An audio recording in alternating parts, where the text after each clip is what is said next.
Quiero que repasemos algunos de los puntos del acuerdo marco que van a empezar a hablarse en Oslo y en La Habana.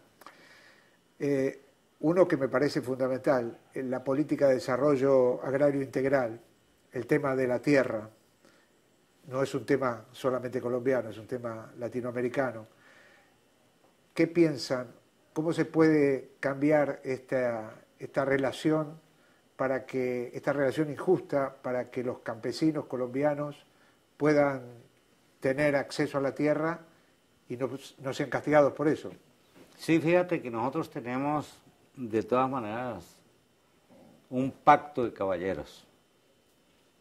Hay unos puntos que se van a discutir exactamente en la mesa. Uno es este punto en el cual acabas de preguntar. Con ese vamos a comenzar la discusión.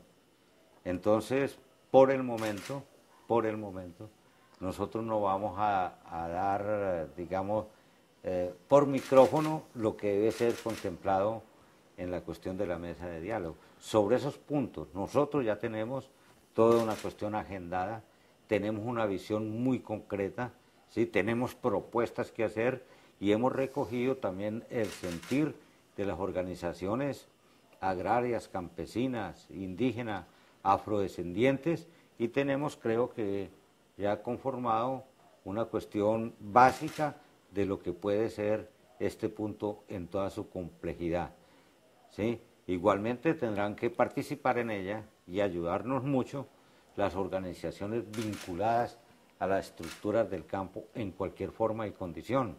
Pero no solamente eso, sino que allá hay que ver la cuestión de la salud, de la educación, de la vivienda, de la ecología, en toda la cuestión de la tierra, que usted sabe que en Colombia es el único país de América Latina donde no se ha producido una revolución agraria, una reforma agraria.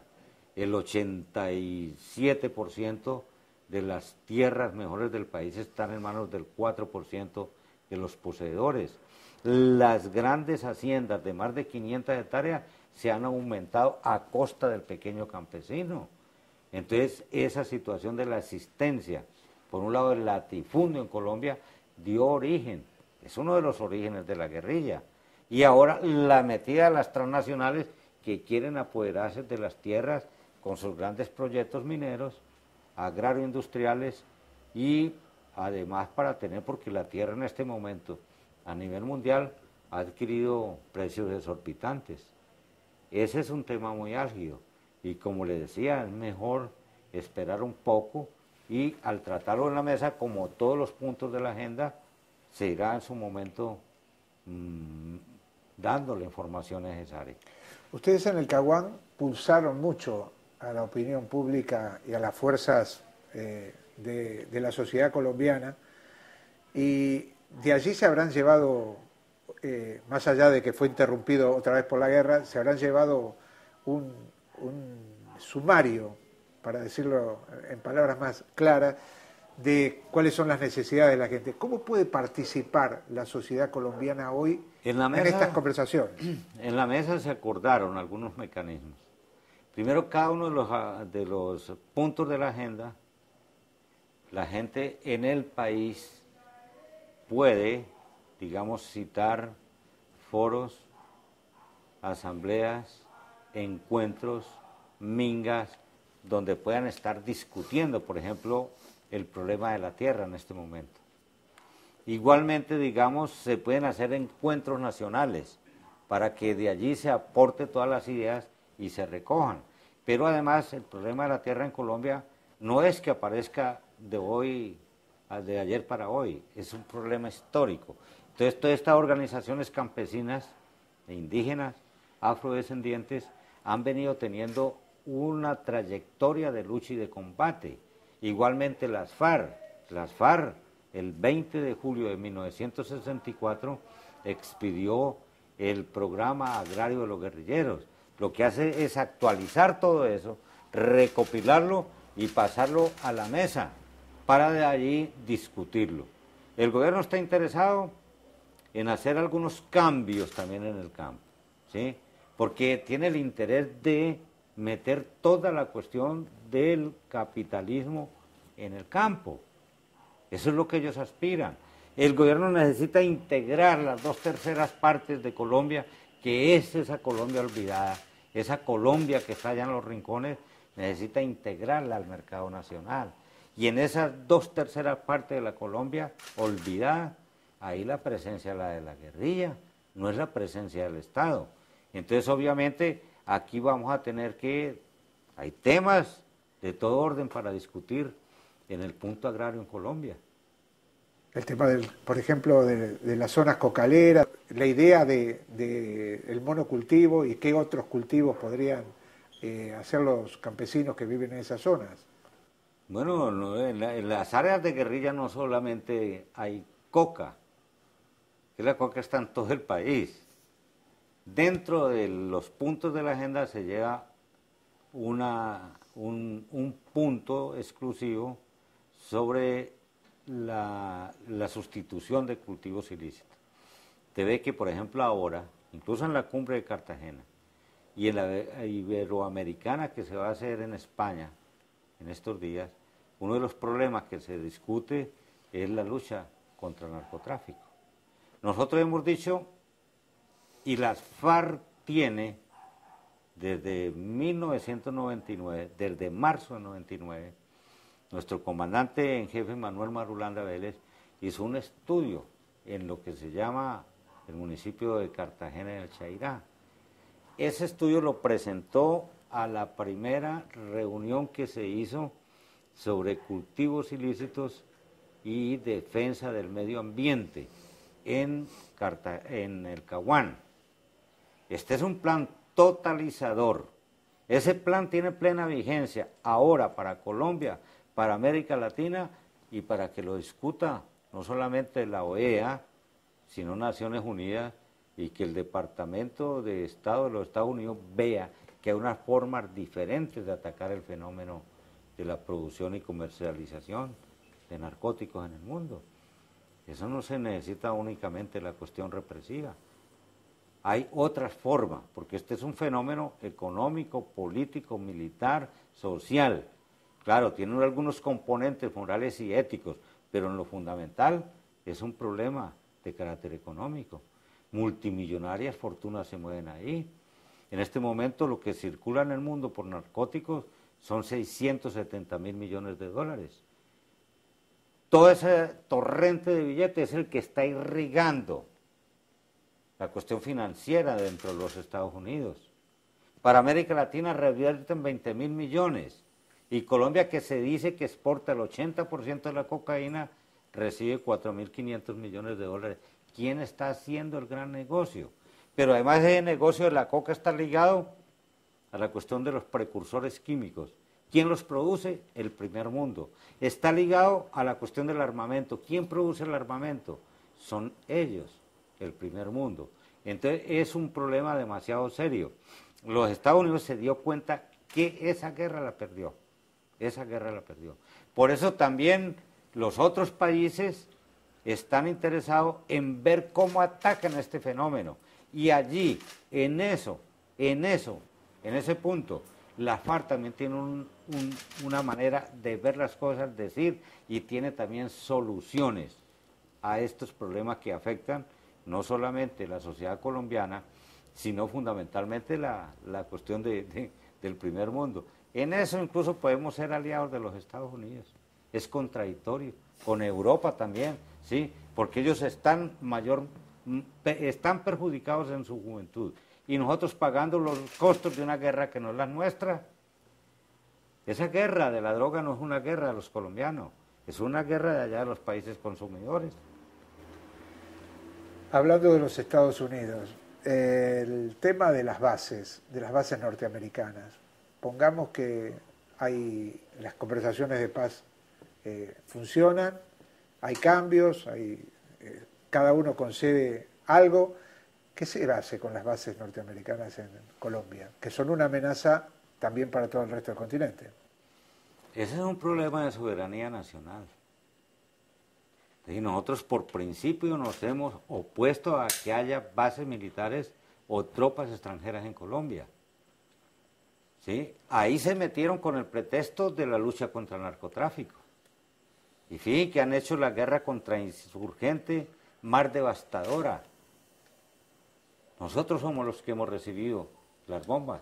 Ningún narcotraficante ha sido muerto por los aviones y por lo que supuestamente era la cuestión de las bases norteamericanas allí.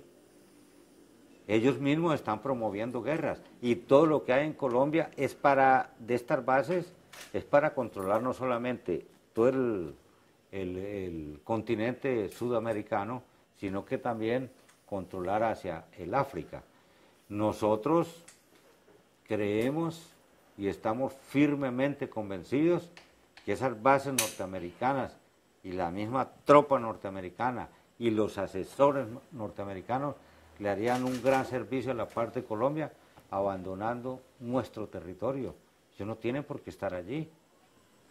¿Cuánto puede influir en estas conversaciones el resultado de las elecciones norteamericanas? Bueno, ahí con eso se especula mucho. Usted sabe que la política exterior norteamericana es compaginada entre los dos partidos. Entonces a veces la gente dice, no, es que Obama es más bueno que Romney, que van a cambiar, que esto. Ellos en la política exterior ahí marchan como un solo hombre. ¿Sí? Uno quisiera, pero son deseos, que el señor Obama verdaderamente tuviera una diferente forma de ver América Latina, de entender sus problemas, de ver que, por ejemplo, ese bloqueo sobre Cuba, eso es obsoleto, y que él como un demócrata del mundo debía ayudar a levantar eso. Esa cárcel de Guantánamo, ¿qué hace ahí? Eso debía desaparecer. La situación es que en política exterior los Estados Unidos han venido siempre, digamos, apretando más y más el cuello a América Latina. Por eso los Estados Unidos están quedando solo en el continente. Ha surgido una nueva forma de hacer diplomacia de los países latinoamericanos. El hecho de que la OEA, sí, esté tan desprestigiada y que organismos como el CELAC o UNASUR hayan tomado impulso y no estén representados ahí ni los gringos ni los canadienses, significan que su política exterior hacia el continente, en cuanto a relaciones de buenos vecinos, en cuanto al respeto a la soberanía y de verlos nosotros como unos aliados, nosotros, hablo de los latinoamericanos, eso no existe, nosotros lo que vemos es un peligro de un monstruo sediento de nuestros recursos naturales. ¿Se ven participando de alguna manera en las próximas elecciones colombianas? Eso está muy, digamos, reciente. No hemos instalado la mesa para uno pensar en política. Nosotros estamos metidos las 24 horas pensando en cómo vamos a asumir el reto de tratar de llegar a un acuerdo final y comenzar la construcción de una paz para Colombia. No somos politiqueros de oficio. Hay mucha gente que le gusta eso, nosotros no. Nosotros somos gente que tiene otra manera de ver y entender la política. No la entendemos en el sentido electorero vulgar, y menos con esa forma que se hace en Colombia, que para llegar al Parlamento, si usted no tiene 1.000 millones o 2.000 millones de pesos, no puede llegar. Por eso, fíjese que quienes están allá, el 80% tuvieron que ahora estar investigados o presos, porque la corruptela allá de ese Parlamento colombiano es asombrosa. Pero lo mismo pasa con las gobernaciones y con las alcaldías. Es que el país es un país de corruptos, su clase gobernante, que ha abusado de un pueblo que es bueno, que es un pueblo sencillo, que es un pueblo trabajador. ¿Ustedes creen que hubiera sido mejor que en esta mesa que se van a abrir las hubieran podido compartir con el ELN? Bueno, nosotros hicimos una experiencia cuando la coordinadora guerrillera Simón Bolívar. En Tlaxcala estaba el ELN, el EPL y estuvimos las FARC. Sí, ahí desafortunadamente esto no prosperó. Con el ELN veníamos teniendo algunas fricciones hace un tiempo atrás. Esto por lo menos ya se paró y estamos, digamos, en una unidad que puede llegar bastante avanzada hacia futuro. Nosotros comenzamos este proceso, ¿sí? Con el gobierno por separado. Ahora, el ELN, nosotros en el documento decimos que las puertas están abiertas a cualquier otra organización guerrillera, pero el ELN es una organización soberana. Ellos pueden hacer su propia experiencia. Si en un futuro podemos coincidir, sería muy interesante compartir una mesa con los compañeros del ELN. No tendríamos nada en contra. No estamos, digamos, en ponerle talanqueras. Por el contrario, facilitar con los compañeros y tener las mejores y más prósperas relaciones. ¿Qué ha pasado con la idea que ustedes tenían de que se incorpore a la mesa Simón Trinidad? Ese es un punto que llevamos a la mesa de diálogos. ¿Ustedes Y van hay a seguir? experiencias. Mandela estaba en la cárcel, 27 años, y desde la cárcel logró incidir poderosamente para derrotar el apartheid. Ahora Simón está condenado por cosas que se le acusan y que todo el mundo sabe que es un montaje y una venganza por el solo hecho de pertenecer a las FARC. Nosotros consideramos que Simón debe estar en la mesa de diálogo. Nosotros consideramos que los Estados Unidos, para remediar en parte tanto mal causado en nuestro país, debe facilitar las cosas, y este sería un gesto bastante apreciado por las FARC, que se permita la presencia de Simón allí. Eso lo vamos a discutir en la mesa, en Oslo o en La Habana. Ricardo, cuando se encaran este tipo de negociaciones o de conversaciones, siempre aparecen, antes o después, palabras que en otras mesas se han usado, que es, por ejemplo, reconciliación, comisiones de la verdad, reparación, y también aparecen otras que es impunidad o memoria. ¿Cómo ven en un futuro mediano o inmediato la posibilidad de que haya una reconciliación después de tanta guerra? Si nosotros creemos que en Colombia puede incluso haber un gobierno de reconstrucción y reconciliación nacional. Nosotros creemos que ahí puede llegar a ser un momento dado, ¿sí? Ahora, nosotros no nos dejamos llevar por la palabrería vana, ni tampoco necesitamos salir a copiar de otras partes. Aquí ha habido una guerra. Si el gobierno tiene la disposición política de arreglarla, y nosotros la tenemos, incluso podemos crear nuevos conceptos en muchas cosas. No tenemos que copiar. Así como hicimos la guerra, también podemos hacer cosas diferentes. Cada conflicto tiene sus particularidades y el de Colombia ha sido extremadamente específico, ¿sí? Entonces, también son temas que se irán tratando en la mesa de diálogo en su debido momento. Por último, ¿cuánto pesa en todo esto que ustedes van a empezar ahora el tema de la gente más querida de ustedes que han caído? Por ejemplo, para decir algunos nombres recientes, Manuel, el tema de Briceño, Iván Ríos o el propio Alfonso Cano. ¿Cómo llevan en la mochila ustedes esos ejemplos y esos nombres? Estos hombres están presentes en cada una de las actividades de los hombres de las FARC, en cada uno de nuestros campamentos. No solamente se tienen sus retratos, sus esfinges, sino que todas las noches se les evoca en las horas culturales.